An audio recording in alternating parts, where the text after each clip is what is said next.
Thank you. So we begin, Oklahoma, we begin. Thank you, Oklahoma. And thank you to Vice President Mike Pence. We begin our campaign.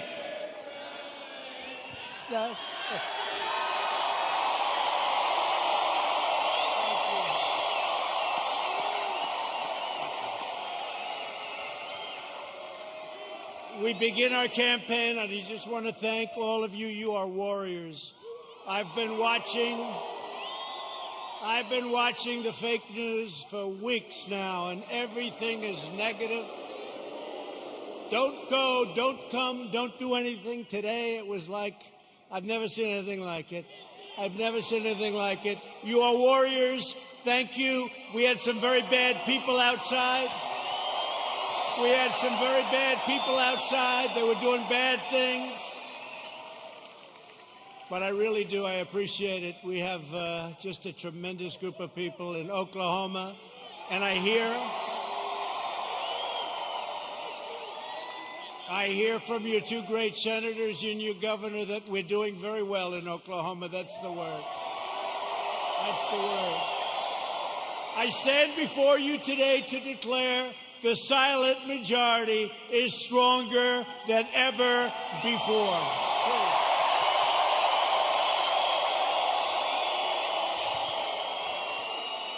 5 months from now, we're going to defeat Sleepy Joe Biden. Boy, does he get a pass from these people, huh? We're going to stop the radical left. We're going to build a future of safety and opportunity for Americans of every race, color, religion, and creed. Republicans are the party of liberty, equality, and justice for all. We are the party of Abraham Lincoln, and we are the party of law and order.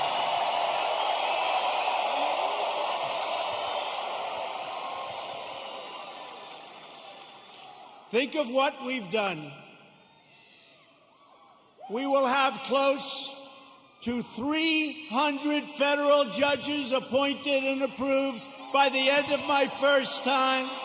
That's an all-time record.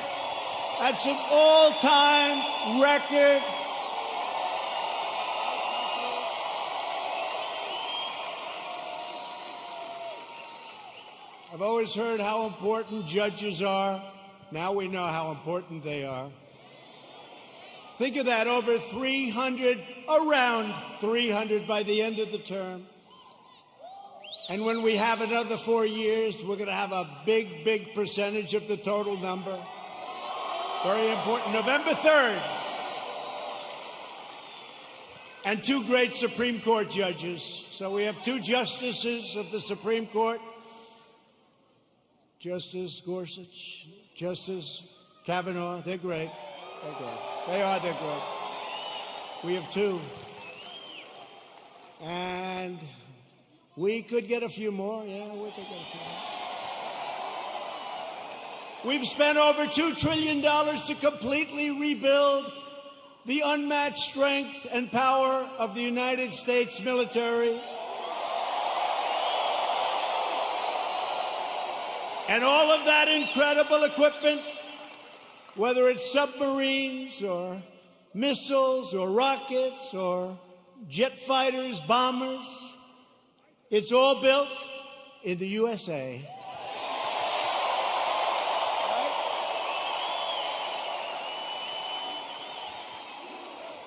We passed VA choice.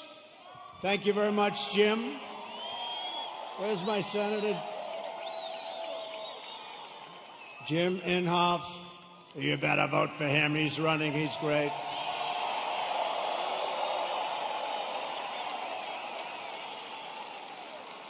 But we'll get to him and James Lankford in a second. 2 great senators. You have 2 great senators. So we passed VA choice. So if you're a veteran, for years and years, they've wanted to do it for almost 50 years. We got it done. We get a lot of things done. And so if you're a veteran and you have to wait online for 1 week, 2 weeks, 3 weeks, 5 weeks, 7 weeks, 2 months. What happens is you go outside, you get a private doctor, you get fixed up, and they pay your bill. We take care of the bill. We take care of the bill, and you get immediate service. It's never happened before, and our approval rating at the VA is now 91%. That's how good it is. Never been anywhere near that number. Never been anywhere near that number. And VA accountability.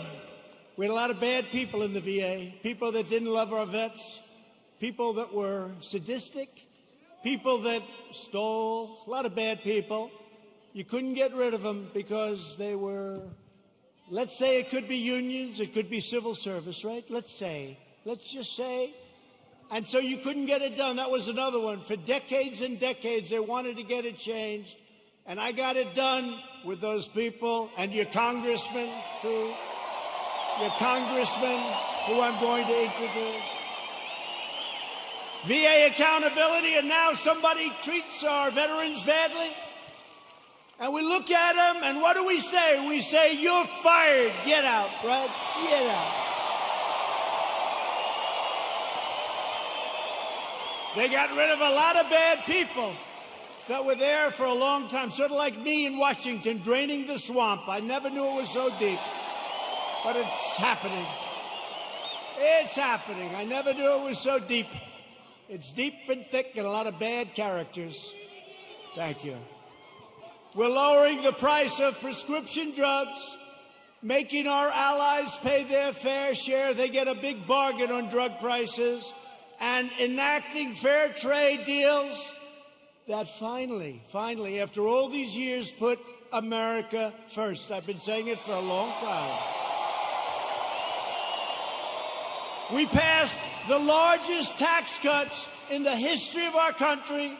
The Democrats want to raise your taxes. Tell me about that. Tell me about that. I guess I'm old-fashioned. You know, all my life, I heard politicians want to lower taxes, not raise them. If you could lower them, you couldn't lose. The Democrats want to substantially raise your taxes. How do you figure that? How do you figure that? And regulation cuts, we passed more regulation cuts than any administration in the history of our country.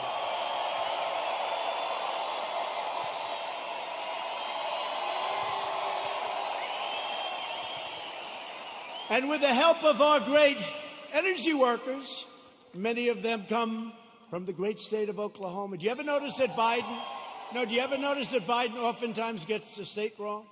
He's in Iowa, and he says, it's good to be in Idaho. No, you're in Iowa. He's in New Hampshire, and he says, it's great to be in Ohio. No, you're in New Hampshire. That happens to him all the time. Hasn't happened to me yet. You know, when that happens, there's nothing you can do to make up for it. You might as well just walk off the stage because the speech is a disaster. Good. Right?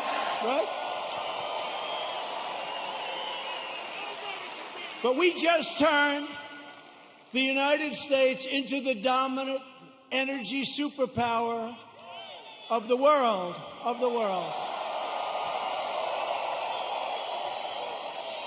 And because of the Chinese virus, what happened about 3 months ago, it looked like we were in big trouble, and we were, and I got it back together. I called Russia. I called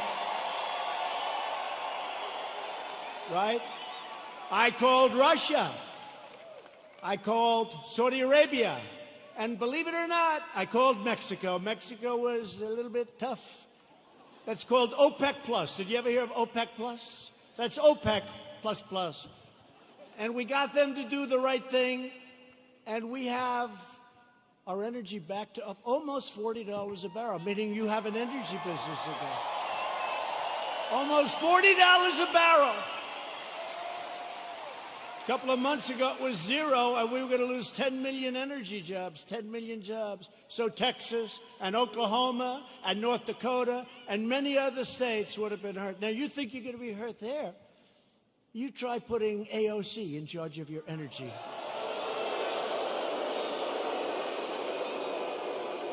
That will make the pandemic look like child's play to the people in energy. She has one problem. It's called petroleum. No president or administration has done more in the first 3.5 years than the Trump administration. Not even close. Nobody.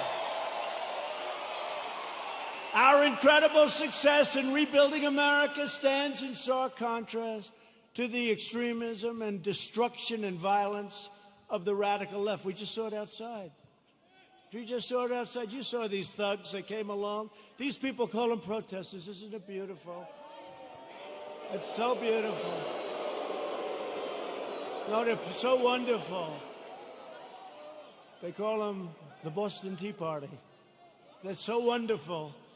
Yeah, they call them. You ever watch fake news CNN? You ever watch? Where they go?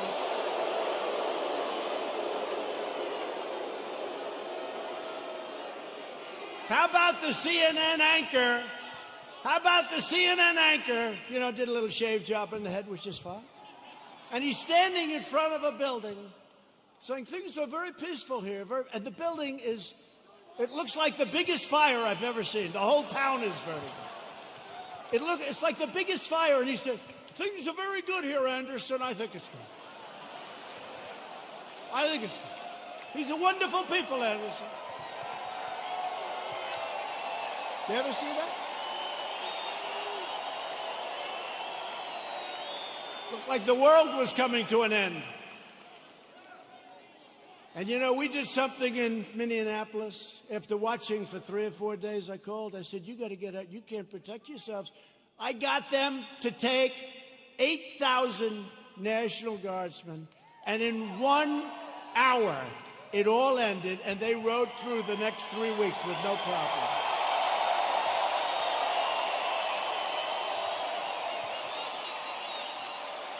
And we did the same thing in other cities. But how about Seattle? Isn't that great?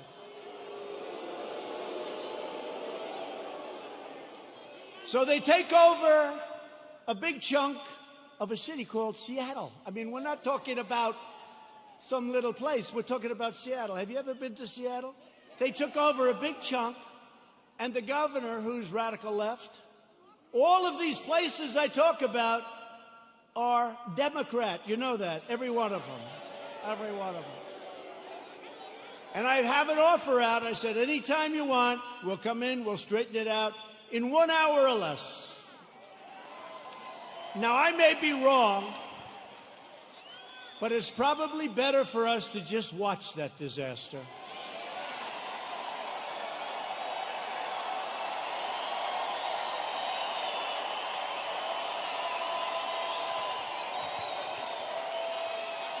I flew in with some of our great congressmen who were going to introduce in a second, and I said to him, Congressman, what do you think?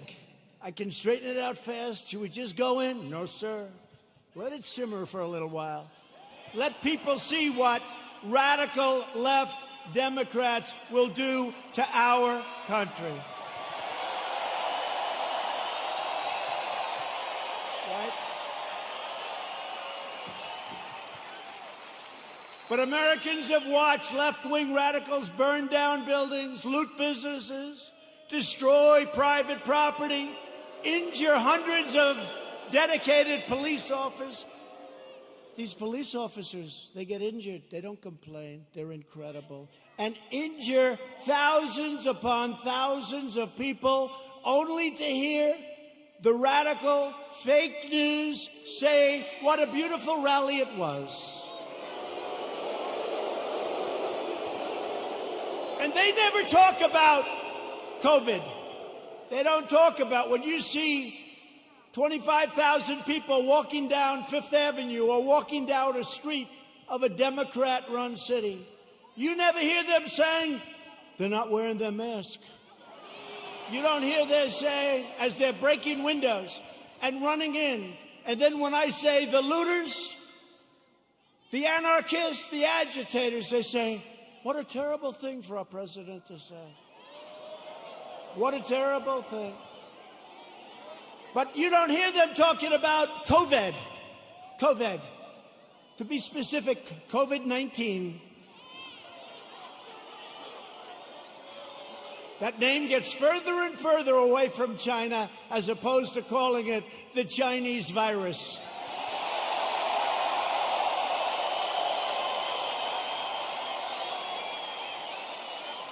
And despite the fact that I have done a phenomenal job with it, I shut down the United States to very heavily infected, but all people from China in late January, which is months earlier than other people would have done it, if they would have done it at all. I saved hundreds of thousands of lives. We don't ever get even a mention. Then I closed it down to Europe early. Closed it down because I saw what was happening. And by the way, most people said, don't do it. Don't do it. We saved hundreds of thousands of lives. And all we do is get hit on like we're terrible. And what we've done with the ventilators and with the medical equipment and with testing, testing is a double-edged sword. We've tested now 25 million people. It's probably 20 million people more than anybody else. Germany's done a lot. South Korea's done a lot. They call me, they say, the job you're doing, here's the bad part. When you do testing to that extent, you're going to find more people, you're going to find more cases. So I said to my people, slow the testing down, please. They test and they test. We got tests that people don't know what's going on. We got tests. We got another one over here. The young man's 10 years old. He's got the sniffles. He'll recover in about 15 minutes. That's a case. Add up to it. That's a case. That's a case.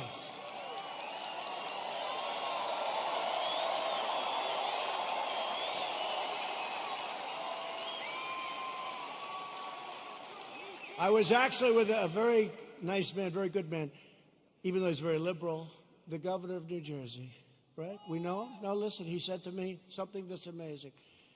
New Jersey was very heavily hit, very hard hit, thousands of people. He said with thousands of people that died, thousands of people, there was only one person that died under the age of 18. Would you believe that? Which tells me one thing, that kids are much stronger than us. When you see a little kid running around, say, boy, oh boy, do you have a great immune system. How about a piece of your immune system? They don't even know about this. Let's open the schools, please. Open.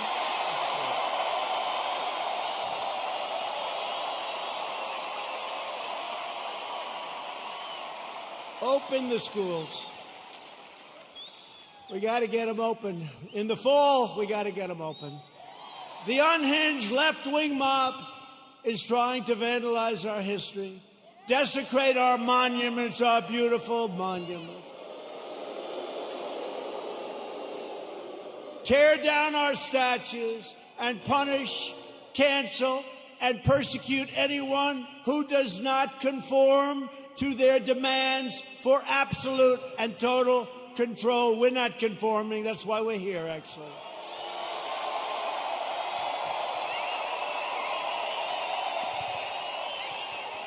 This cruel campaign of censorship and exclusion violates everything we hold dear as Americans. They want to demolish our heritage so they can impose their new oppressive regime in its place. They want to defund and dissolve our police departments. Think of that. You know, I heard it for the first time 2 weeks ago.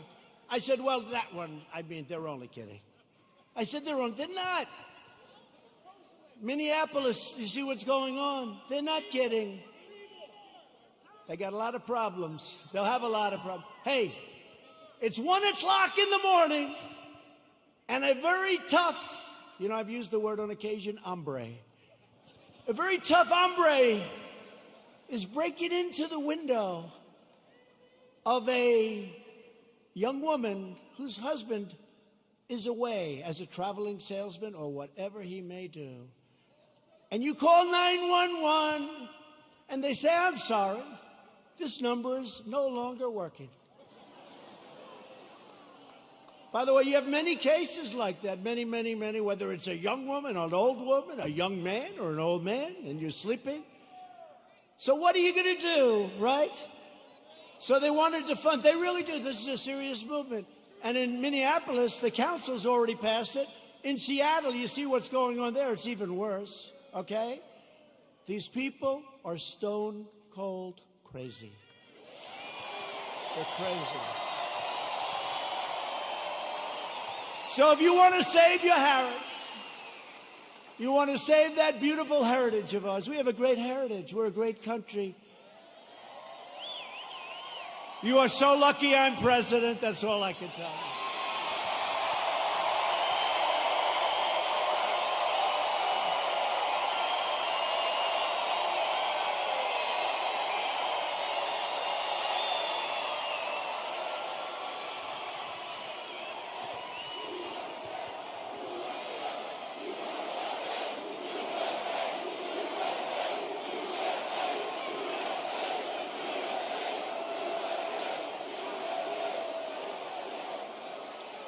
People have come up to me and say, how do you take it? I say, do I have a choice? Do I have a choice? We deal with a lot of bad people, but we're winning. And every once in a while, I'll have one of these days where I'm hit left and right, like even this great event.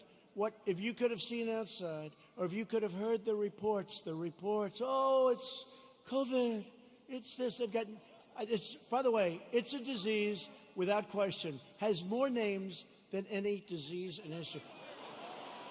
I can name Kung Flu. I can name 19 different versions of names. Many call it a virus, which it is. Many call it a flu. What difference? I think we have 19 or 20 versions of the name. But they say to me, where do you get the energy? I say, I don't have a choice. I don't have a choice. You know, it was interesting to show you how fake they are. You might have seen it. So last week they called me and they say, sir, West Point, we're ready. I said, oh, that's right. I have to make the commencement speech at West Point. You know, they delayed it for 6 weeks because of COVID. So they delayed it, and I went there. 1,106 cadets were graduating, and beautiful. Right? Beautiful cadets. So, this is just to show you how bad the fake news is. So, they say to me, sir, we're ready to go. I say, let's go. This is after saying hello to a lot of cadets, inspecting little areas of a building that was very exciting. Actually, it's beautiful, very old. Studied a lot of our great generals, some of our presidents that went there. West Point is beautiful, right on the Hudson River. But after an hour, general that runs it is a fantastic guy. After an hour, we land. We do some more inspections, and they say, sir, are you ready? Yes, I am. So we walk like the equivalent of about 3 blocks, which is fine. We go on stage, which is fine. They make speeches, then I make a speech. It lasted a long time. I don't know, maybe 45 minutes, maybe longer. I don't know, but a long time. The sun is pouring down on me, okay? But they said to me before the speech, sir, would you like to salute each cadet, each single cadet, or maybe they'll be in groups of 2. Would you like to salute like this? Yes. Like this. Almost 600 times. You know what that is? 600 times!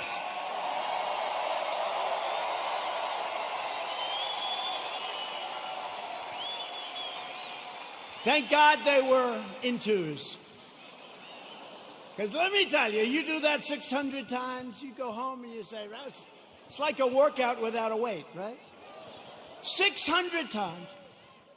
So I did that. Then the incredible helicopters, brand new, gorgeous helicopters, the Apaches and the other new ones that we just bought. So they fly over. And the kids throw the hats in the air. It's beautiful, it really is. And it was a beautiful day. And we're all finished. I was on the stage for hours. Hours! Sun, I came home, I had a nice tan. Meaning I had a nice sunburn. No, the sun's going right like that. But I make this speech, right? I salute for probably an hour and a half, maybe more, but around that. Watch, if I'm off by 2 minutes, I'll say, he exaggerated. It was only an hour and 25 minutes. He exaggerated, he lied, he's a liar. These people are sick, the fake news.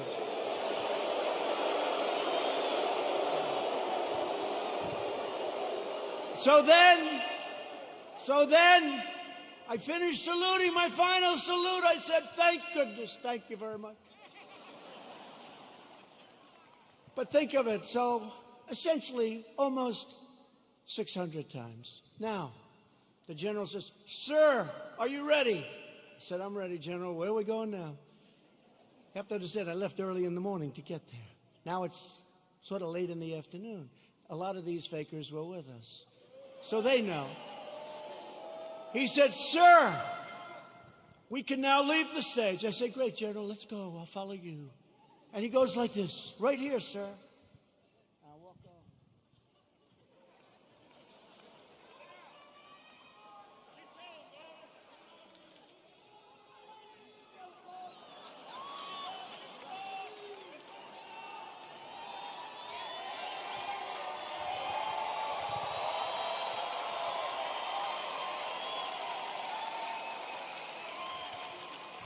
And the stage was higher than this one. And the ramp was probably 10 yards long. I say, General, now you got to understand, I have the whole Corps of Cadets looking at me. And I want them to love their president. I did this big thing. I love them. I love them. They're incredible. And they do. I said, General, I've got myself a problem, General. Because I'm wearing leather bottom shoes, which is good if you're walking on flat surfaces. It's not good for ramps. And if I fall down, look at all those press back there. Look at that.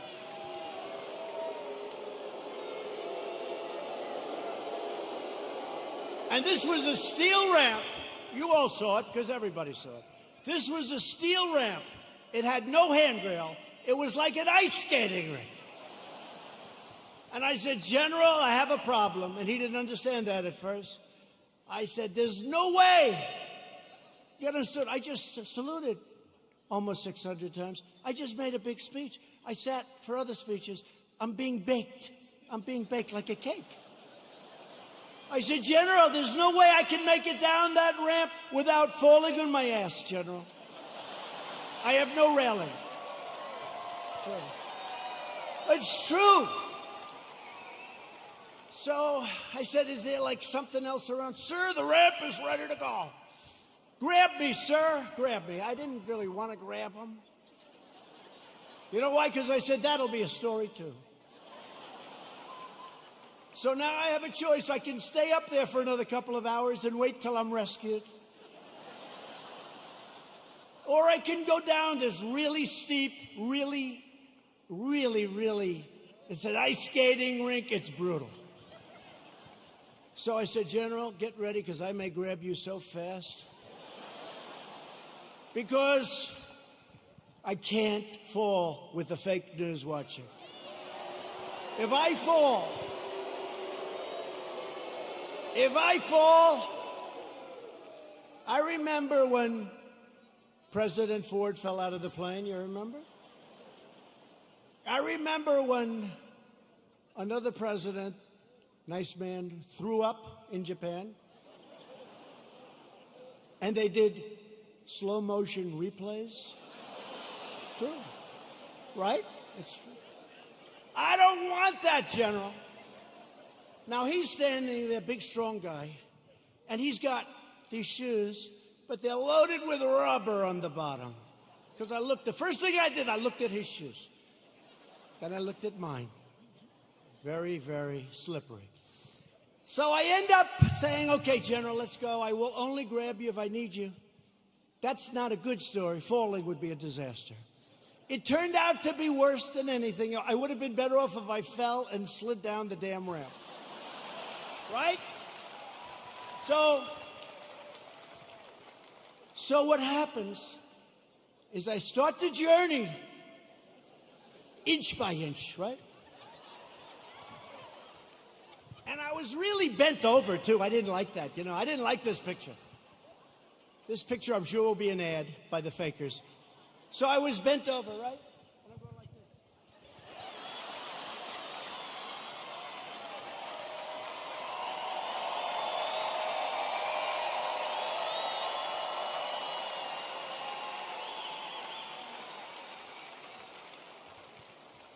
And then we finally reached almost the end. And the fake news, the most dishonest human beings, they cut it off. You know why? Because when I was 10 feet short, I said, General, I'm sorry, I'm not, and I ran down the rest, right? I looked very handsome. That was the only good thing. I wouldn't want to run down the whole thing because the fall there would be definitely bad. So I took these little steps. I ran down the last 10. And by the way, their tape, take a look. In almost every instance, it ends just before I run. And they said, here was the #1 trending story. I called my wife. I said, how good was that speech? I thought it was hey, look, I will tell you when I make good ones and bad ones. Like so far tonight, I'm average. Okay? But we're having fun. We're having fun.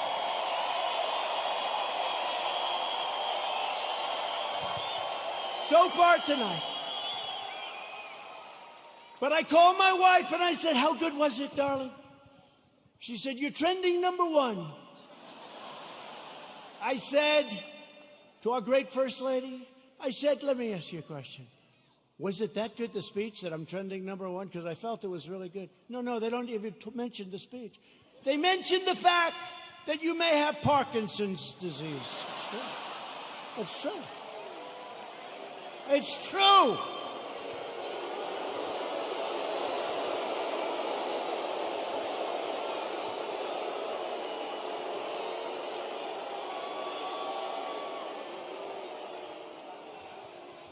They say there's something wrong with our president. I'll let you know if there's something wrong, okay? I'll let you know if there's something. I'll tell you what, there's something wrong with Biden, that I can tell you.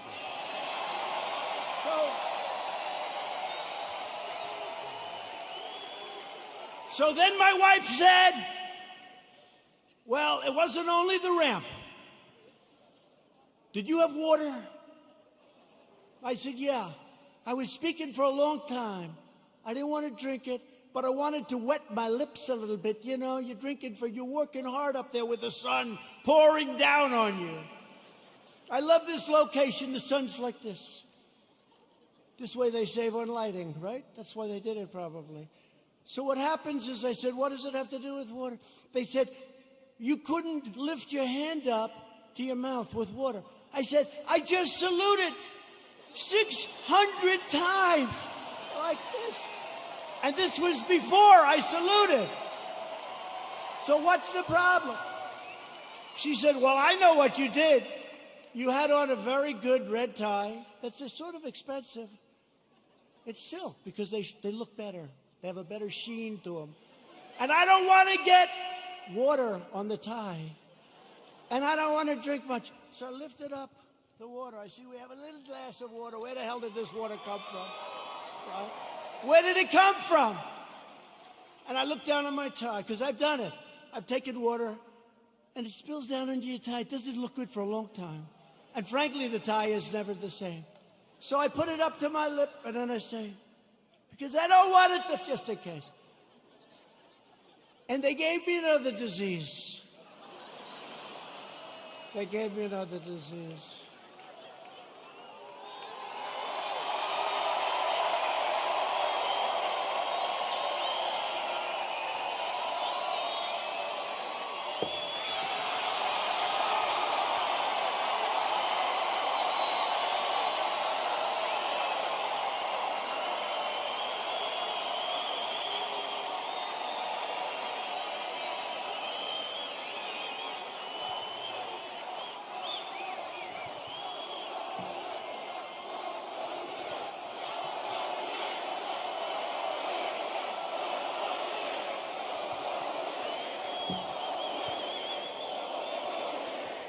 Anyway, that's a long story, but here's the story. I have lived with more the ramp than the water, but I've lived with the ramp and the water since I left West Point. Not one media group said I made a good speech or I made a great speech.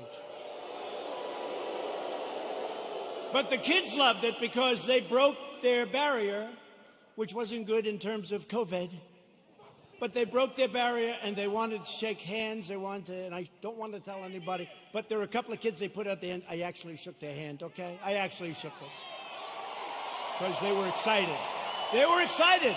They're with their president. They were excited. The most beautiful young people, men, women, the most beautiful young people you've ever seen.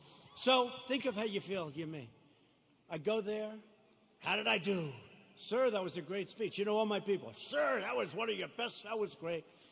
I said, that's great. I agree. It was a good speech. I like that speech. They don't mention the speech, but they have me going down this ramp at an inch at a time. It's so unfair. It really is. So unfair.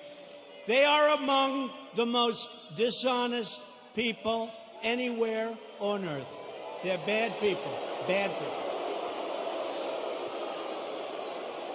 Okay, that's enough of that. I wanted to tell that story. Does everybody understand that story? The left-wing anarchists tore down a statue of Thomas Jefferson. Now we're getting into the real stuff. They decapitated a statue of Christopher Columbus, except in New York when the Italians surrounded it. They didn't have too much of a chance. Those Italians, I love the Italians. They heard they were going to rip down their beautiful Christopher Columbus, and all of a sudden they circled that thing. They didn't do too well in hurting Christopher, did they?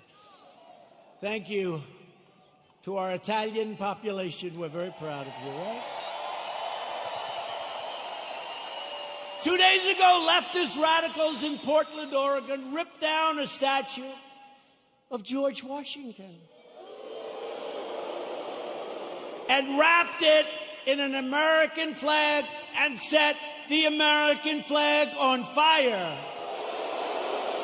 Democrat, all Democrat. Everything I tell you is Democrat. And you know, we ought to do something, Mr. Senators. We have two great senators. We ought to come up with legislation that if you burn the American flag, you go to jail for 1 year. 1 year.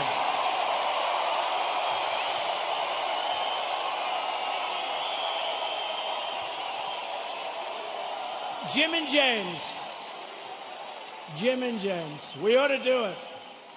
You know, they talk about freedom of speech, and I'm a big believer in freedom of speech, but that's desecration. That's a terrible thing they do.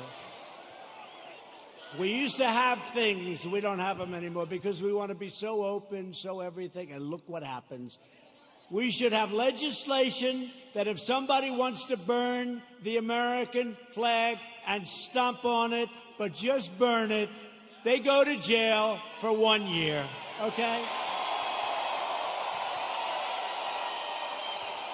In Seattle, the Democrat mayor and the Democrat city council have surrendered control of 6 city blocks to an anarchist mob. These are anarchists. These are not protesters. You listen to the fake news, they say, oh, the protesters were lovely. Could you imagine if people just even slightly to the right tried to take over Seattle? They'd have machine guns out to get them. But these people can take over the city. Look at what they've done to business people that have spent years and years building their business, and now they're wiped out. Take it away. Governor Inslee ought to get his act together. Get in there. I'll help you. I'll do whatever you want. I'm waiting for a call. I would love to do it. I would love to do it. It'll take less than an hour, and it'll all be over with, and you'll have your city back.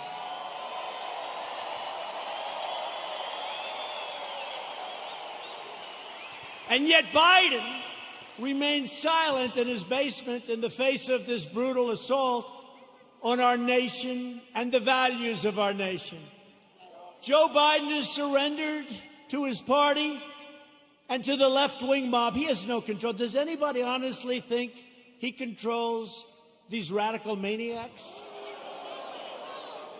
You know what he says to his wife when he's not confusing her with his sister? Get me the hell out of here. These people are crazy. That's what he says. He has absolutely no control. You know, a lot of times I'll make like a speech and I'll have this beautiful paragraph come out criticizing every little aspect of the speech. Beautiful, brilliant. But Joe didn't. And it'll say, a comment from Joe Biden. But he didn't say it. Professional people, great students in English lit, people that are very smart say it. Joe Biden said, and they'll go into this highly complex paragraph, beautifully worded, and I say, Joe didn't say that. Joe doesn't even understand it.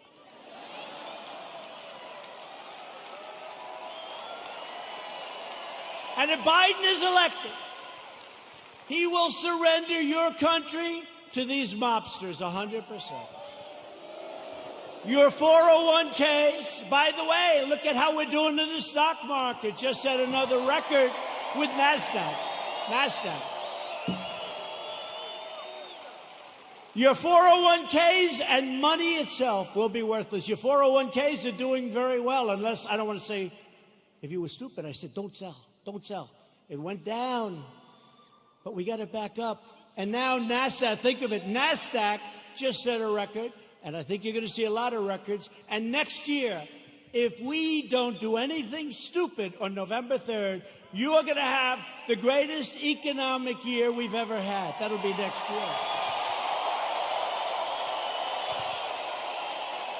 If the Democrats gain power, then the rioters will be in charge, and no one will be safe, and no one will have control. Joe Biden is not the leader of his party. Joe Biden is a helpless puppet of the radical left. And he's not radical left. I don't think he knows what he is anymore. But he was never radical left. But he's controlled by the radical left. And now he's really controlled. His campaign staff even donated a lot of money to bail out rioters, looters, and arsonists who ravaged Minneapolis. They bailed them out. They put up a lot of money to bail them out, the rioters, the looters. And they were the arsonists. So they'll say, oh, it's terrible what he says about the people of our nation. Maybe some of them aren't even from our nation. The left is trying to do everything they can to stop us. Every hour of every day, including even violence and mayhem, they'll do anything they can to stop us. Look what happened tonight. Look at what happened tonight. Law enforcement said, sir, they can't be outside. It's too dangerous. We had a bunch of maniacs come and sort of attack our city. The mayor and the governor did a great job, but they were very violent people.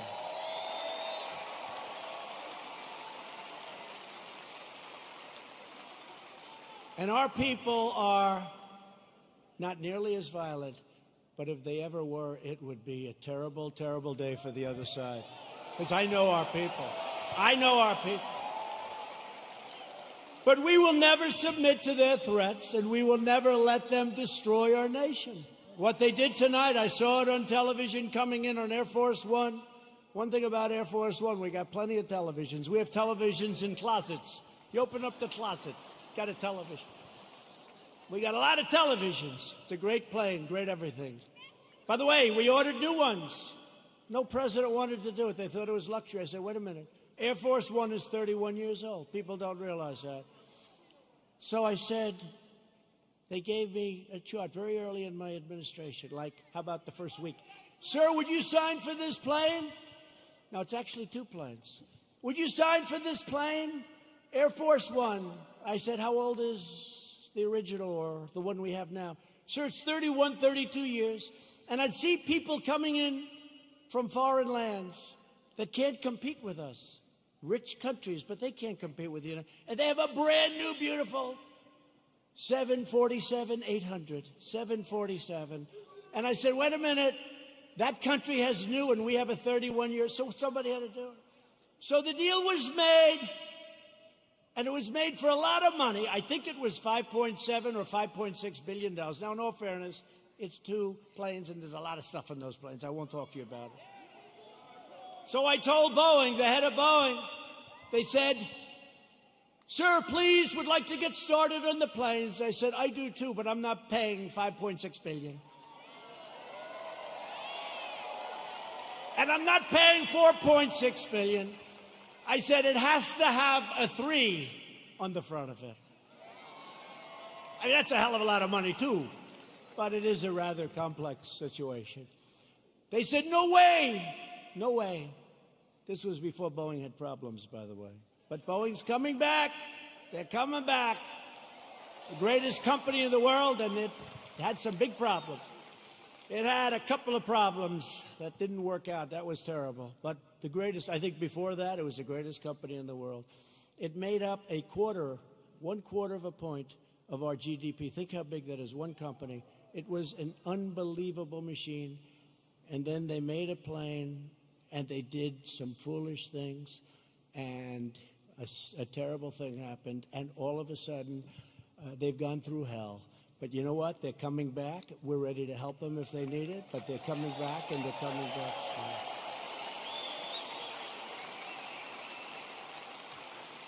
But this was the Boeing before that, and they were riding high, and like I was before this thing came in. But we're still riding high because you know what? On November 3rd, we're going to win. We're going to win.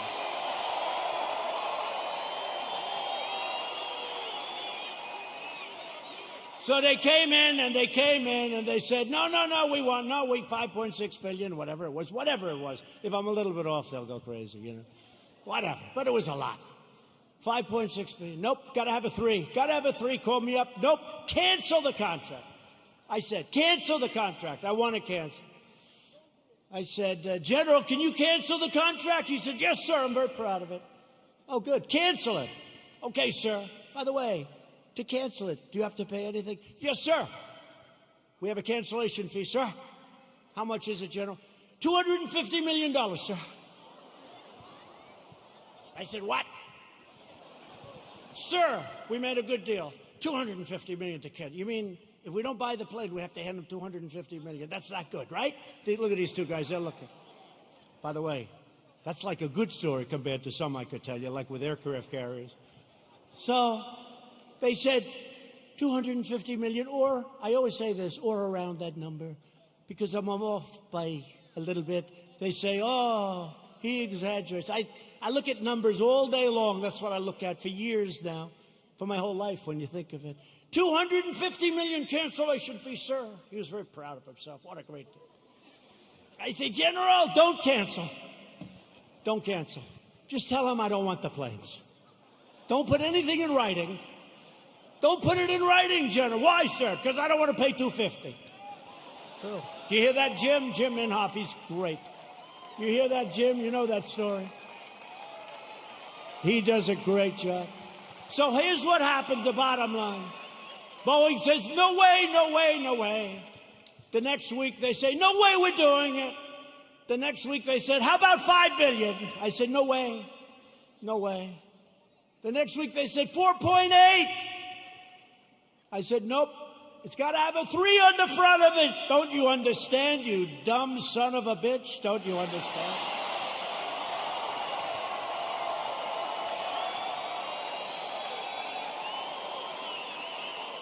I turned out to be right, you know. Turned out to be right. Nobody gets that. No, got to have a 3. Next day, they come back. 4.5 is our best offer. Nope, I'm not doing it. I'm not doing it. Come back when you're ready. A month goes by, another month. They never heard about it. They never heard from me. They thought I was serious. I was. And they came back at $4 billion. That's a lot of money. But I saved like $1.6 billion or $1.7 billion. Nobody wants to talk about it. Nobody wants to talk about it. When I get foreign nations to pay us billions and billions of dollars. Nobody wants to talk about that. When I take soldiers out of countries because they're not treating us properly, Germany is an example. I mean, I have a German heritage, like some of you. I said, let's get it down from 50,000 to 25,000 because they're delinquent. For many years, they're delinquent. They haven't been paying what they're supposed to be paying. They're paying 1% instead of 2%, and 2% is a very low number. And they say, yes, we think by 2030, maybe 2032, we can get current. I said, no, Angela. Angela, please. Yes. Don't say that, Angela. It's true. You know who I'm talking about. Nice. By the way, very nice woman, very good negotiator. I said, Angela, that's a long time. This was in 2019. She said 2032. I said, no, Angela, that's not working. But I said, what about, because now they want to get current, but I said, well, what about the last 25 years, all the money you owe us? Everybody forgot about that. They forget about all the money that wasn't paid. I said, what about the $1 trillion that you really owe? So we're negotiating, let's see. But in the meantime, we're reducing our troops. Remember this. Remember this. We're supposed to protect Germany from Russia.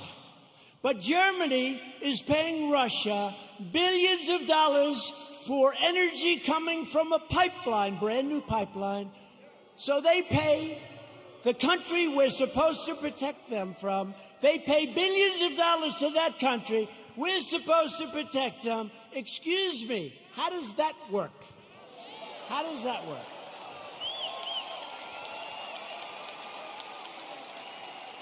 And the great thing is with Jim Inhofe and with James Langford, likewise, when they just said they love you, James. When they hear it, they get it. A lot of people don't get it. They get it. We cannot continue to be ripped off. We're ripped off by so many countries, and we're stopping it. And that means that a lot of people don't want me here. They don't want me here. There are a lot of people that don't want me here. You know, they don't sell a lot of bombs when we're not dropping bombs on people. You know that, right? It's called the military-industrial complex. When rioting and looting broke out in our nation's capital, I very quickly deployed the National Guard. I said, get them in. After watching for an evening or two, we stopped the violence and restored peace and order to the streets. And last night they had a little breakout again. They ripped down a statue that was 110 years old, beautiful piece of art, in front of the police precinct with our radical left mayor watching on television. We're not happy. That's going to be very expensive for D.C. They're always looking for money. We need more money. We always need more money. And then they don't do the proper job. So it's not going to be good for Mayor Bowser. Mayor Bowser. They were heading over to the Jefferson Memorial recently. And they wanted to do damage to our great, beautiful Jefferson Memorial. Not going to happen. Don't worry about it. We have it surrounded with very strong people. The choice in 220 is very simple. Do you want to bow before the left-wing mob? Or do you want to stand up tall and proud as Americans?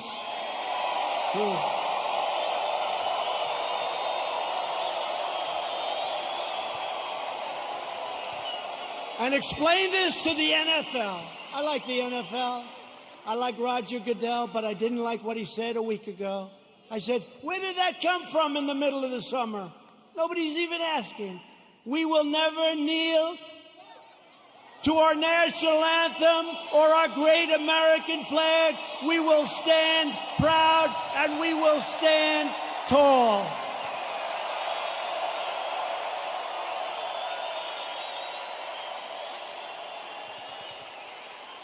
I thought we won that battle with the NFL. Their stadiums were emptying out. Did you see those stadiums? It took them a long time to get you back. A lot of people didn't like that. You know, a lot of people that you wouldn't even think would care that much. I've had people that I said, these are super left liberals, and they didn't like it. Joe Biden and the Democrats want to prosecute Americans for going to church, but not for burning a church. They believe you can riot, vandalize, and destroy, but you cannot attend a peaceful pro-America rally. They want to punish your thought, but not their violent crimes. They want to abolish bail, abolish and open up your borders. They want open borders, let everyone, and by the way, we're doing so well. We have a record this month on the borders. Nobody's coming in. Very few people. And they want to abolish ICE, our great people from ICE who send the roughest, toughest, meanest people that you've ever seen or ever heard. Generally speaking, when they have lots of tattoos on their face, they're not looking to do you much help. ICE, they're rough guys, they're rough, they're great Americans, they're rough, but they call them in a pack. They walk into a pack of tough MS-13 gang members. And you know, we shouldn't say this, it's not nice. They want us to negotiate. They start swinging, and the others start swinging. Everybody's swinging. At the end, they carry them back, and they throw them into the paddy wagon, right? They're great. And these people want to get rid of ICE. They get rid of murderers. They get rid of rapists. They get rid of the worst scum on earth.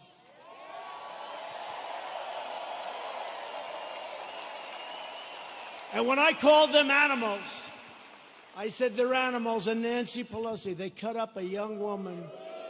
They cut up a young woman and her friend, cut them up with a knife because it was more painful, dead. Cut them up with a knife because it's more painful, takes longer than shooting a gun.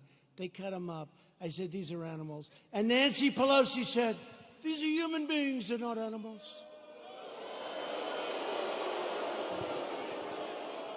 If I lose an election over that, you know what? This country's in big trouble. Big trouble. They want to disarm law-abiding citizens and dismantle our police forces while freeing vicious MS-13 gang members. In Joe Biden's America, rioters, looters, and criminal aliens have more rights than law-abiding citizens, and that's true. In my administration, we defend American citizens, and we deport MS-13 members. Or put them in jail if we have to. The chaos you're seeing in our Democratic-run cities, these are all run by the Democrats, is what will happen in every city and community in America, and much, much worse if we don't keep them out. We have to do this. We have to go to the polls on November 3rd, and the rest, you know what to do. You know what to do. Got to keep the White House. Joe Biden's record can be summed up as 4 decades of betrayal, calamity, and failure. He never did anything. He was a senator. He was a vice president. He was, before that, something. Guy, you know what's great? President Trump was tough on this, or he was tough. They complained. Never did anything about it. He's been there for 43 years or 47 years. He never did anything about it. Biden supported every globalist attack on the American worker. Let's make every country in the world rich but ourselves, including NAFTA, the disaster of NAFTA. He wanted to go, and TPP would have ruined our automobile industry. Korea, I renegotiated the deal. I took a horrible deal. That was a Hillary Clinton special. That was a Hillary Clinton special. She said, we have to make this deal with South Korea. It's going to mean 250,000 jobs. And she was right. For South Korea, 250,000 jobs. And China's entry into the World Trade Organization was supported by Sleepy Joe Biden. That was one of the worst deals economically in the history of our country. When China joined the World Trade Organization, they were flatlined for decades. They became like a rocket ship. He voted for the war in Iraq. He voted for mass amnesty for illegal aliens. He supports sanctuary cities, and now Biden wants to end immigration enforcement and he wants to require you to provide free health care for millions and millions of illegal aliens, okay? When I took early and decisive action to ban travel from China and protect Americans from the virus, and as I said, Joe Biden opposed my decision and called it hysteria, xenophobia. He doesn't know what the word means, xenophobia, and fear-mongering. And then he apologized a month later. He said he was wrong, but he didn't say it. And they didn't cover it. They didn't cover it. On one of the single most important policy decisions of our lifetime, Joe Biden sided with China over America. That's closing the border. He thought it was a terrible thing. Remember, this was in January. That's early, real early, the end of January. He thought it was a terrible thing when we closed the border to many people that were badly infected with COVID. When the chips are down, Biden will always cave to the radical left. He'll always bow to the angry mob, and he will never protect you or your family, and you know that. Joe Biden will always let you down. That's been his history. At my direction early this year, the heroes of the U.S. military took out the world's top terrorist, the savage killer and leader of ISIS, al-Baghdadi, and the #1 terrorist anywhere in the world, Qasem Soleimani. We took him out.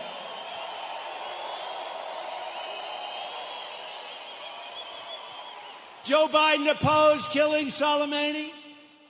He was we killed this #1 terrorist. He didn't like it. You know why he didn't like it? Because he thought it would be good politically. That didn't work out too well. Just as he opposed the raid that killed Osama bin Laden. He opposed it. You know that. Biden is always on the wrong side of history, as said by people that are with him and worked with him. He never made a correct foreign policy decision. Biden is a puppet for China. Son walked out with $1.5 billion. I think it's a little bit. Allowing them to rip off America for many years. Now they're paying us billions and billions of dollars. We give a lot of it to our farmers. We have plenty left over. China's not exactly happy with me.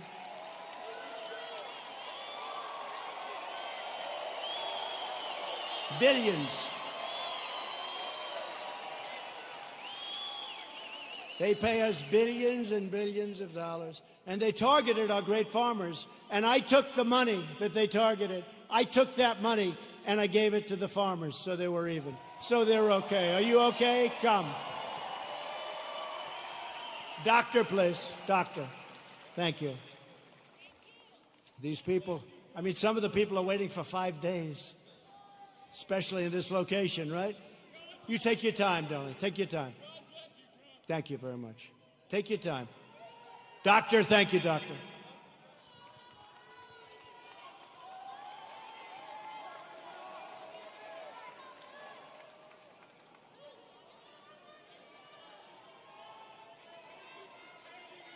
Thank you.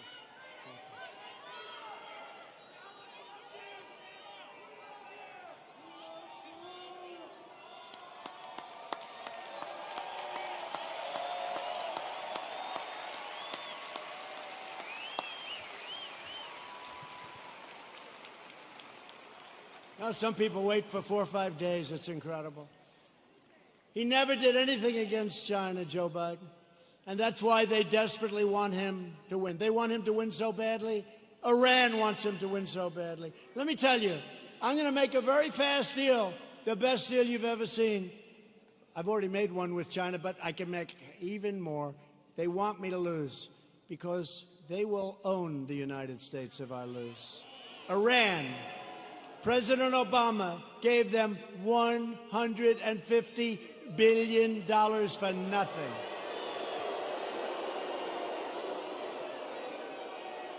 And almost more incredibly, he gave them $1.8 billion in green cash, beautiful cash.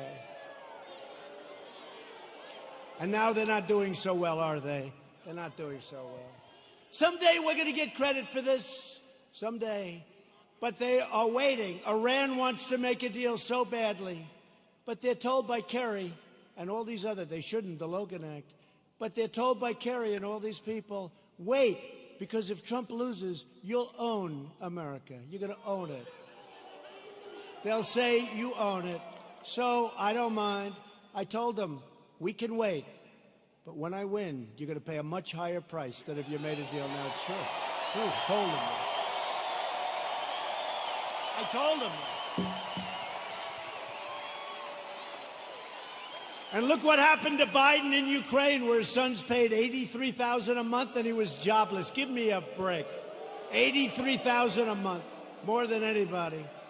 If Joe Biden were to become president, an emboldened left will launch a full-scale assault on American life. You know that. They'll expel anyone who disagrees with them. Look what happens when you disagree. You use a term that's perfect and they're not happy with it. They call you a racist. They call you a horrible person.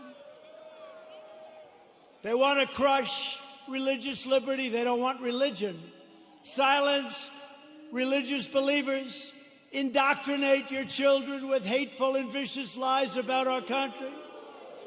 Subsidize late-term abortion and after-birth execution. They want to take away your guns through the repeal of your Second Amendment as sure as you're sitting there. In fact, he even put the big gun grabber, Beto O'Rourke, who made a fool out of himself when he ran for president, they put him in charge of guns. Lots of luck on your Second Amendment. Just remember I said it. Hopefully you won't have to think back about it too much, because it won't matter. Hopefully it won't matter. No, Beto O'Rourke, who wants to give up guns, is in charge of the Second Amendment.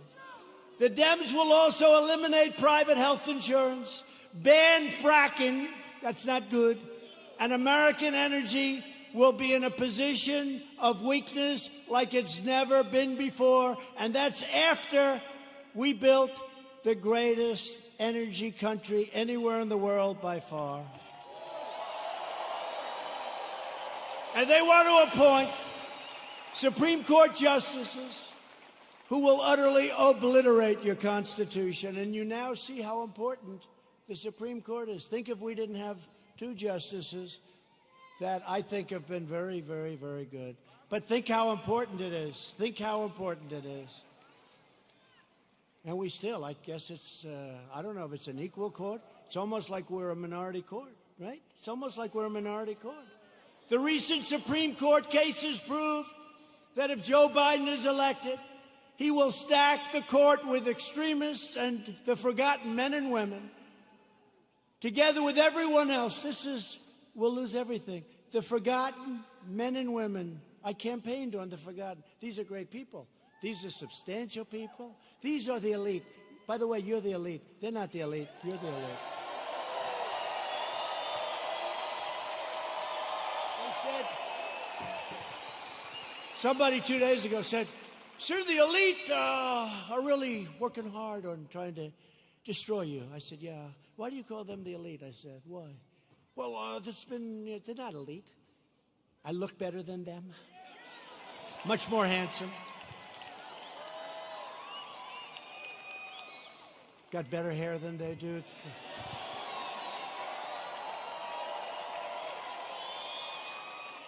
I got nicer properties. I got nicer houses. I got nicer apartments. I got nicer everything. I ran for politics once, just once in my life, and I became president of the United States. Once.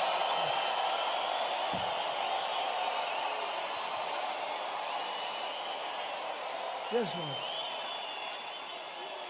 And hopefully, if you get out and vote, we'll do it one more time. We won't even toy with them about 3 or 4 more times. We won't.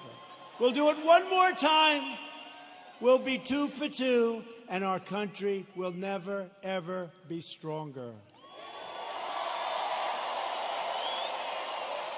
But I'll be soon announcing a new list of exceptional candidates for the United States Supreme Court, and I'll choose only from that list 100%, probably 25 incredible people, any one of which could be a great justice, any one of which. And I did it last time, and people loved when I did it, and I'll only pick from that list. Biden can't release his list because the names would be too extreme, too radical. They wouldn't be acceptable, but they will be very radical people. People don't understand, but we actually won on DACA yesterday. We actually won because they basically said, you won, but you have to come back and redo it. It's almost like, gee, come on back, your paperwork was no good. But we're going to be refiling, but don't let it get you. Everything's going to work out really good. Everything's going to work out good. It was great. I mean, it would have been nice if we won it. Everybody said, oh, you're going to win DACA. You're going to win DACA. That's easy. You got to win DACA. That's easy. They all said it. And they came back and they said, we don't like what you did with your paperwork, essentially, right? So we're refiling it. Most people would say, oh, we lost. We didn't lose. We're going to refile it. And everything is going to work out for the young people, most of whom aren't so young anymore, by the way. But we're going to work it out for everybody. Biden is fully controlled by the fringe of his party. He is their pawn. He doesn't even know where the hell he is, let's face it. He installed socialists, Alexandria Ocasio-Cortez, to be in charge of his environmental policy and his energy. You can forget petroleum. How does Oklahoma feel about being petroleum-free? Not good, right? Our country will have no energy. Our country will have nothing. Oklahoma, Texas, North Dakota, and many others will all be out of business. I don't think that's going to work out too well, but she's actually in charge of environmental policy, and you know what that means. She doesn't even want wind. She doesn't want those bird-killing machines that go round and round. You want to see a lot of birds that are dead? Go under a windmill sometime. She wants us to go back to the Stone Ages because she's got no sense, no credentials. She's got a little charisma, not much, but she doesn't have a clue. You know it. But she's in charge of the environment. No airplanes. We can forget Boeing, I guess, come to think of it, right? We talked about Boeing. We could forget Boeing. Let's cancel those brand new Air Force Ones, right? Likewise, Representative Ilhan Omar. Ilhan Omar is going to be very much involved in a Biden government. They will put this hate-filled, America-bashing socialist front and center in deciding the fate of your family and deciding the fate of your country. I don't think so.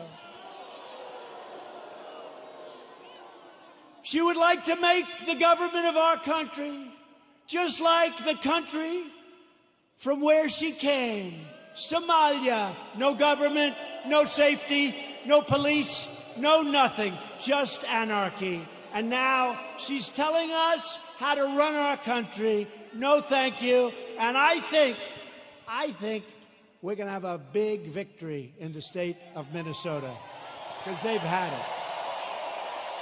They've had it. Biden is a very willing Trojan horse for socialism. When Biden first ran for president over 33 years ago, remember I used to call him 1% Joe. He never got more than 1%. Until Obama took him off the trash heap. But he blatantly copied the speech of a British politician, even ripping off the man's personal biography and family history and claiming it was his own. He forgot to say he was born in America. Joe Biden is a shameless hypocrite. Since 2003, he has delivered fawning eulogies to the funeral and at those funerals of 3 leading supporters of segregation, including a former member of the KKK. And yet Biden is now smearing as racist tens of millions of people like yourselves, decent, hardworking Americans who he's never met, and he frankly probably doesn't want to meet. America should not take lectures on racial justice from Joe Biden, Sleepy Joe. A man who praised and partnered with segregationists, shipped millions of black American jobs overseas, and everyone else's jobs too, by the way. If I didn't come along, we're building auto plants, we're building everything. And there's never been a comeback like we're making right now. Never been.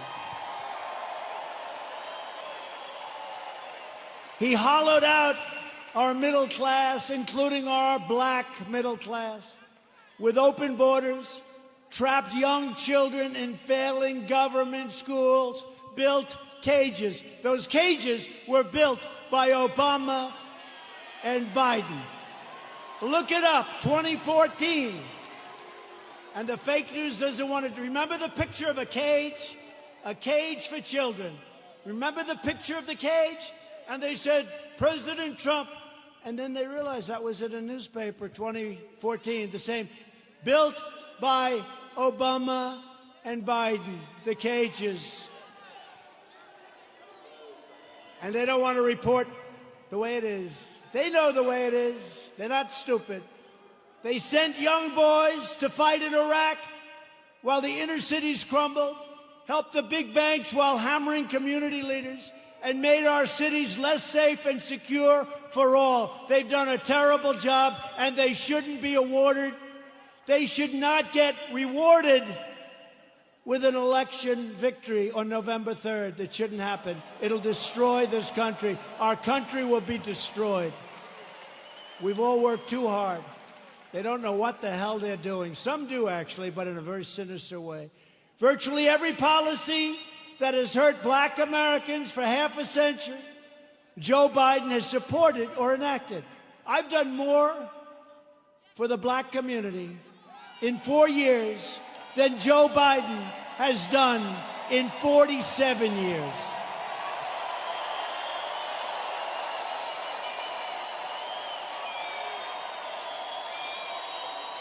Racial justice begins with Joe Biden's retirement from public life. We are joined tonight by many outstanding Republican leaders. These are great people. We have 2 of our most distinguished, hardworking, wonderful friends, senators. They do a great job. Senator Jim Inhofe and James Lankford, please stand up.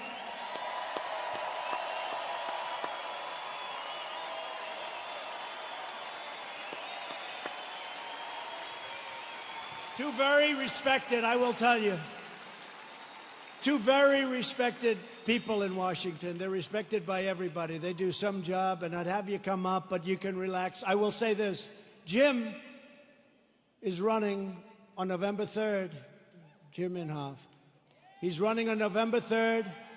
I don't even know. Does he, hey, James, does he have any competition? Is somebody actually running against? There's no competition that he's got. I know he's got James's support. He's got my support. I give him 100% endorsement.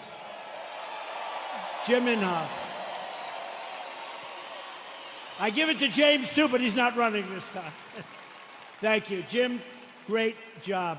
Thank you very much. What a great senator he is. Also here is a man who's respected by so many. He's a little bit right of the people we've been talking about tonight. Senator Tom Cotton of the great state of Arkansas.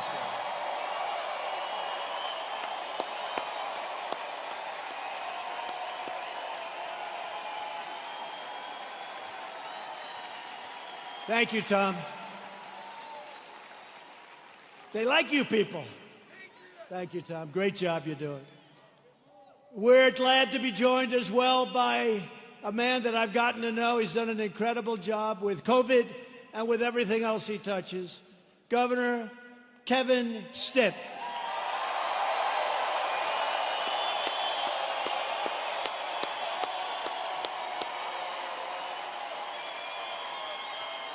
Thank you both. Thank you both for being here. Thank you. Lieutenant Governor Matt Pinnell. Thanks, Matt. Thanks, Matt. And Representatives Frank Lucas, Tom Cole. He's been here for a little while. He's done an incredible job.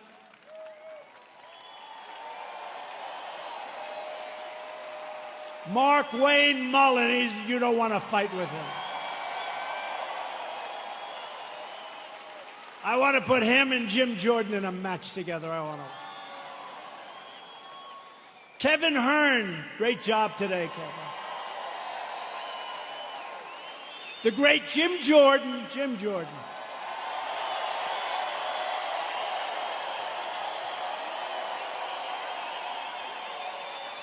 Elise Stefanak.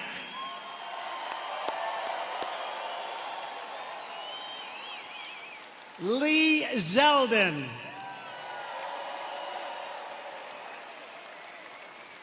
Tom Emmer. Tom, thank you. These are warriors, folks. These are great warriors. During the fake impeachment trial, I'll tell you what, there was nobody that could have done the job they've done. That includes the Senate and the House. These people are incredible. David Kutzoff. David.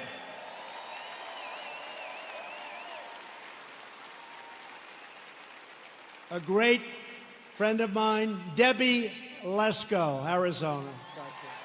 Great job, Debbie. Great job. And a man who's got very good genes, Greg Pence.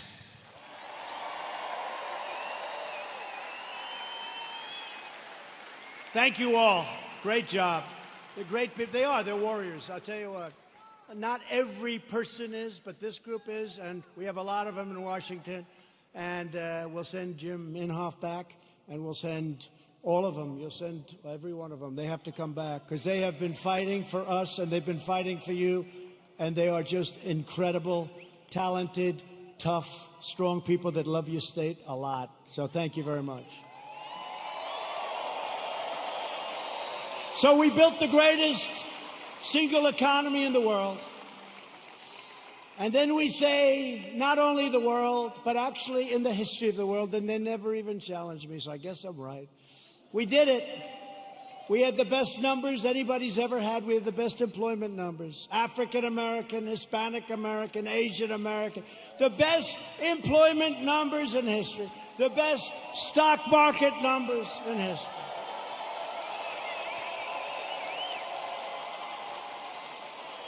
We were the envy of the world. Everybody would come in to see me. Presidents, prime minister, kings, queens, and dictators. Dictators would even come in and say, congratulations on the economy. And then the plague came in. And now what we're doing is we're doing it again, and it's going fast. We have to have a lot of it done because people don't quite get it. We're doing record business. It's happening at a level and a speed that nobody can believe. 2 weeks ago, job numbers came in. The single biggest number in the history of our country. Last week, retail sales numbers came in. Retail sales, the single greatest number in the history of our country. So here's what's going to happen. Here's what's going to happen. They blame a president for anything. When you see looters, even though we put them down, if we didn't stop them, nobody would, because the other side will never stop them. But they always blame a president. Here's what's happening. We're going up, we're going up, we're going up, we're going to go up. Then we're going to hit October. We're going to be up. We're going to be way up. We're not going to be where we were, but in many ways, other than all of the horrible, horrible death that was so needlessly caused by a virus that should have been stopped where it originated, which was China.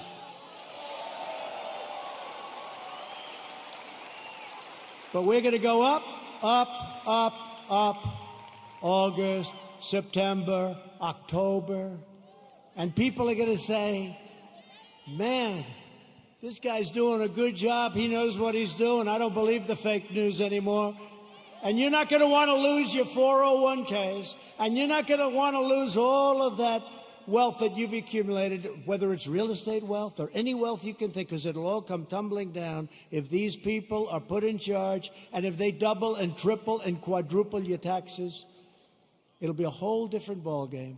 So I'm not putting any pressure on anybody, but in the end, we're going to have a phenomenal economy. And next year, we're going to have a good third quarter. But next year, and I said it before, will be the single greatest year economically that we've ever had. Okay? Yeah.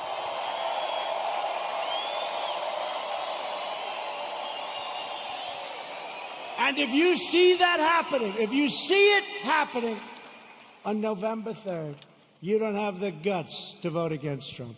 Even you don't have the guts to vote against Trump. Say, wait a minute, darling, my 401k is higher than it was the last time. I don't think I want to take a chance. You're not going to want to do that. The stock market has been the best. Think of this. Go back 1 week and go back 50 days. In that 50-day period, it's the strongest 50 days in the history of the stock market. Think of it.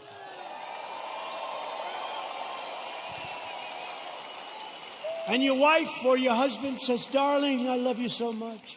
You are such a great investor. And all you did is just keep the same crap you had the first time. Right? Darling, I love you so much. You've always been a loser. You've always lost money. But now under President Trump, you're one of the greatest financial minds in our country. And all you did was keep your stock. Now, if you think you're going to run against, they're going crazy. They want the stock market to go down, even if it costs them money. They want the stock market to go down, even if it costs them money. And they don't even know why. You know what? They're smart and they're vicious, but they don't know why. I'm telling you, they don't know why. What's wrong with having the strongest military brand new in the world all built? What's wrong with having these great economic numbers? What's wrong with having to close it down? We saved millions of lives. You know, a lot of people say we should have gone herd. Let's go herd. Ask him, how are they doing in Brazil? He's a great friend of mine. Not good. You heard about Sweden, right? Too much. Ask him how they doing in Sweden. We saved millions of lives, and now it's time to open up, get back to work, okay? Get back to work. I recently signed groundbreaking criminal justice reform. I secured record and permanent funding for historically black colleges and universities. We slashed regulations and passed massive tax cuts to give black workers a pay raise like they've never, ever gotten before, and lift up black-owned businesses.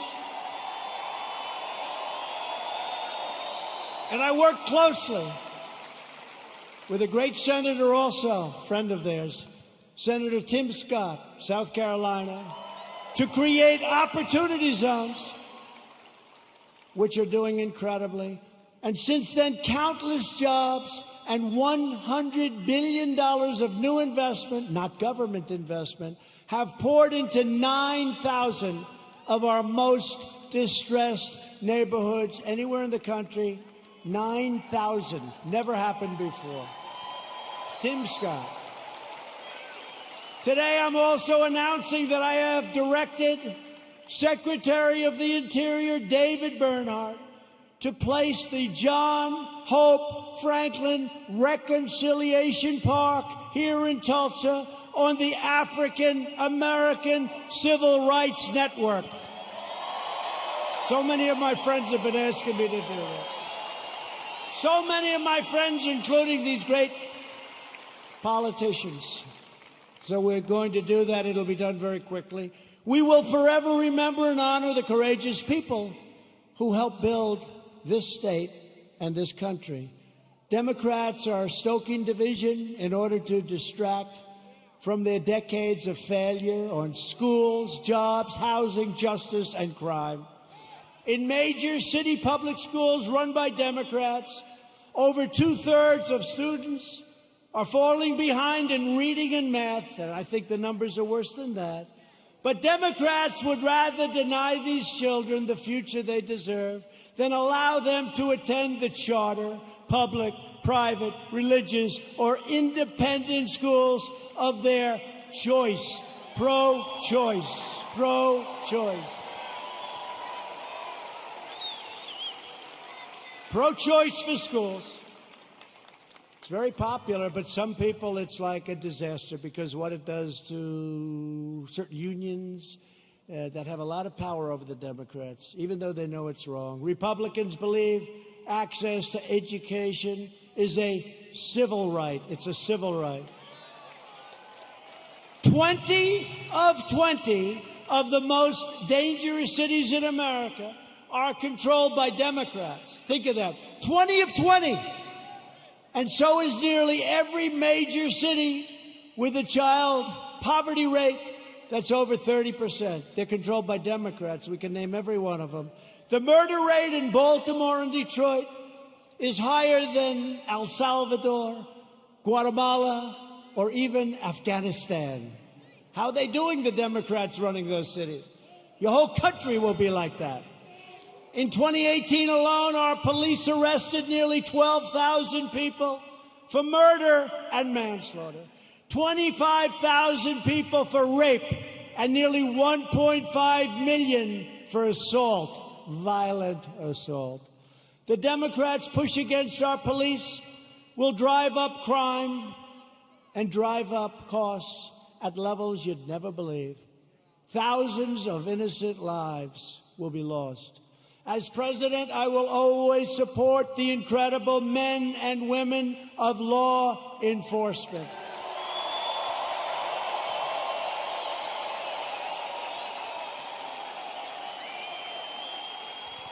A vote for Republicans is a vote for better schools, better jobs, safer families, and stronger communities for all Americans.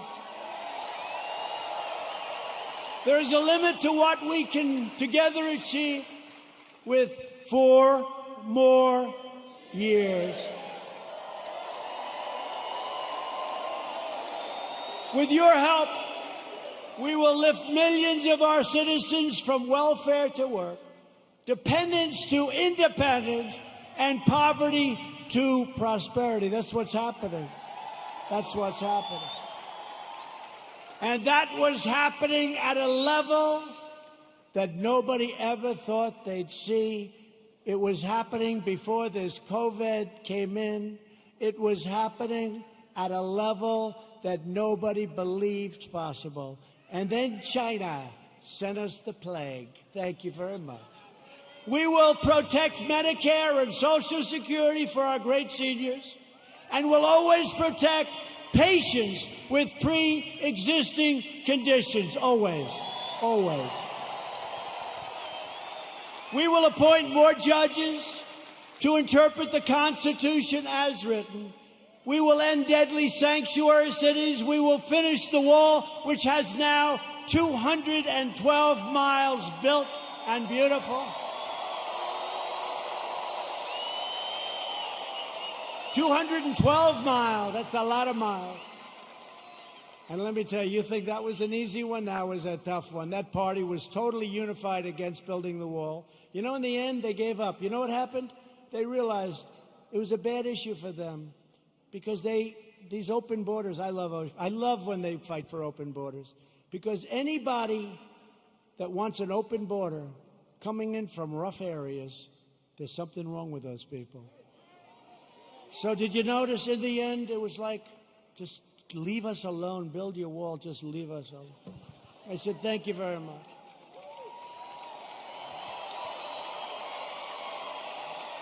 And we will elect a Republican Congress to create a fair, safe, sane, and lawful system of immigration that puts American workers first.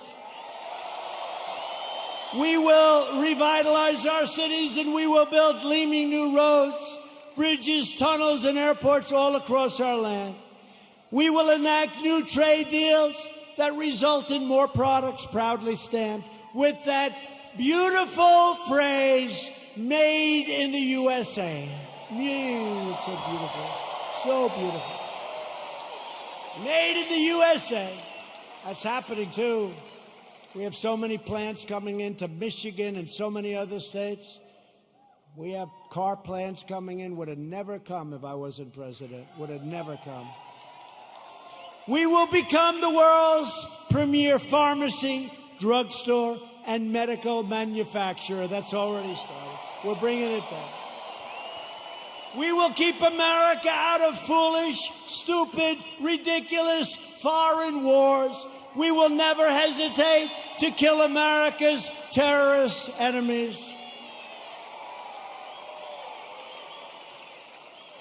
You know, when I took over, ISIS was all over the place. And I did something that I felt we should do. And we have now obliterated, we have now captured 100% of the ISIS caliphate. 100.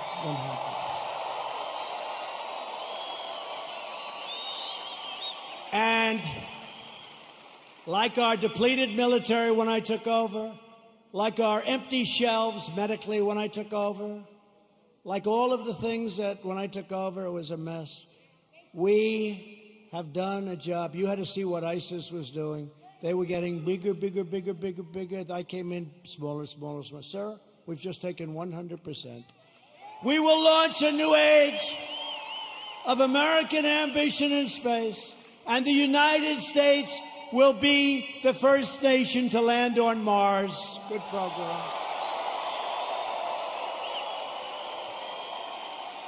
You saw the beautiful rocket 3 weeks ago go up. Beautiful. We will defend privacy, free thought, free speech, religious liberty, and the right to keep and bear arms.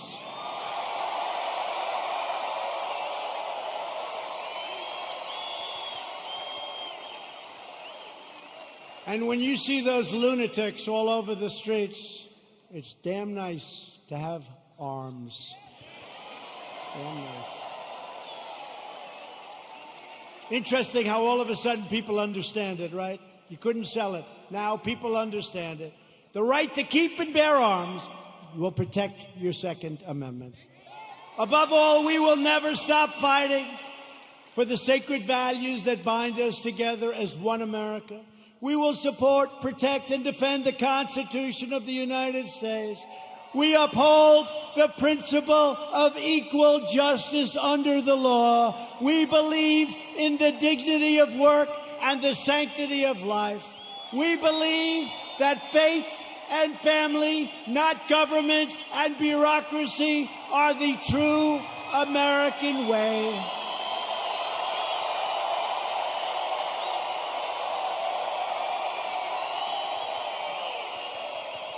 We believe that children should be taught to love our country, honor our history, and always salute our great American flag.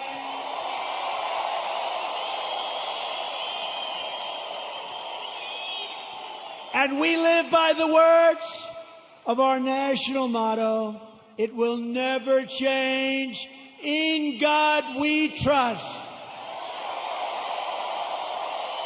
We stand on the shoulders of American heroes who crossed the oceans, blazed the trails, settled the continent, tamed the wilderness, dug out the Panama Canal, laid down the railroads, revolutionized industries, won 2 world wars, defeated fascism and communism, and made America the single greatest nation in the history of the world, and we are making it greater and greater every single day.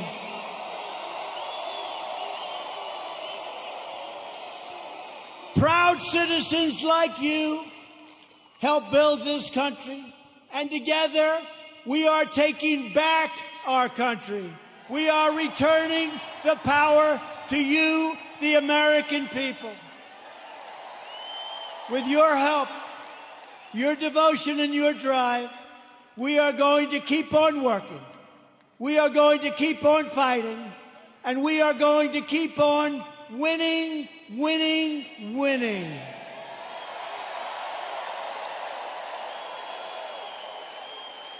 We are one movement, one people, one family, and one glorious nation under God. America will soon be thriving like never before because, ladies and gentlemen of Oklahoma, the best is yet to come.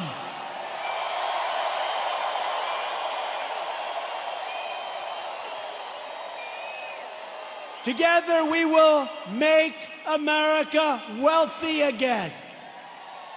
We will make America strong again. We will make America proud again. We will make America safe again. And we will make America great again. Thank you. Thank you, Oklahoma. Thank you.